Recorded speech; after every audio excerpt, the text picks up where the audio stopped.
Now to Nigeria, where an army general and several soldiers have been killed in an overnight jihadist attack on a military base in the northeast of the country, highlighting a surge in militant violence targeting security forces.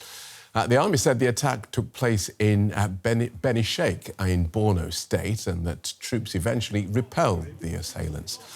In a statement, the military described the attackers as terrorists, the term it uses for Islamic militant groups. Now, this happened amid wider violence across northern Nigeria, with at least 90 civilians killed in recent days by jihadists and armed gangs. Let's go to our bureau chief, Amaka Okoye in Lagos. Welcome, Amaka. Bring us up to speed then with what happened with this attack in Borno and the significance of the killing of this brigadier general. I think that this is one of the strongest attacks that we have seen, one of those that you can describe as an assault to the Nigerian state, an assault also to the military, because, I mean, yes, it's an overnight attack. It was the military base that was also attacked. And if we just put it in context, especially for our global audience, this is just 75 kilometers away from the state capital, where these terrorists, armed terrorists obviously went in and killed, dozens of soldiers and very senior official there, who is the Brigadier General O.O. Brahima. If we just take a moment also to speak about him, because he asked of the significance. This is one of the finest and top-notch brigadiers in Nigeria, making it, obviously, as we do know, the second in just 5 months.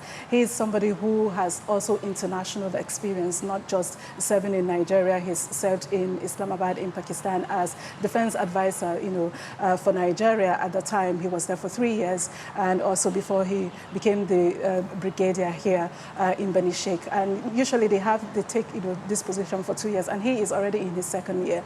And so this is why it is a very difficult situation if these terrorists are now targeting the top-notch, the finest of them, the most trained and grounded brigadiers in the country, then it is definitely very worrying.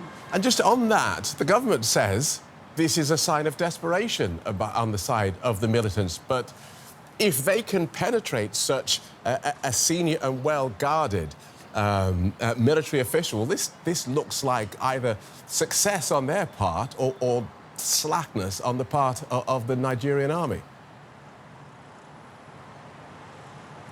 I mean, yes, the government could say that this is a sign of desperation, but that does not necessarily look like that, because this is not the only attack. We've seen also major attacks. And what we have seen the terrorists doing is going after military bases.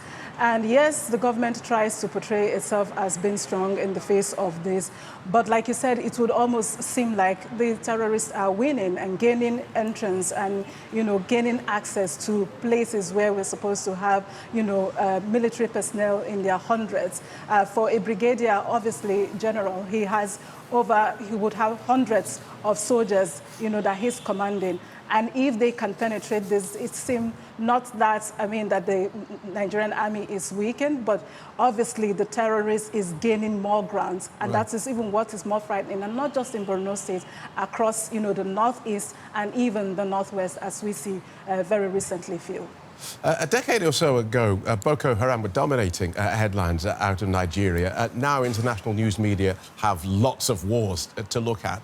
And it's quite staggering to see that at least 90 civilians killed in recent days by jihadists and armed gangs. So is this an insurgency that is ongoing? Is it surging? Is it weakening, or just changing form? I think it is the fact that it is taking different form, and we're not just dealing with one group, as it were. It's not just Boko Haram. It is also ISWAP. It is also, even we have different ones, like in one of the states, there's even the Mahmouda that's recently attacked. So we are seeing different groups coming up, criminal gangs. Sometimes they try to say they are also named differently. We have bandits also. We have those who are kidnapping, and we have these terrorists who are arming themselves and kind of regrouping, rebranding, but also very tenacious in their attacks. And that is what is even more frightening and more concerning, if you put it that way, Phil. Thank you, Amaka. DW Lagos Bureau Chief Amaka Okoye.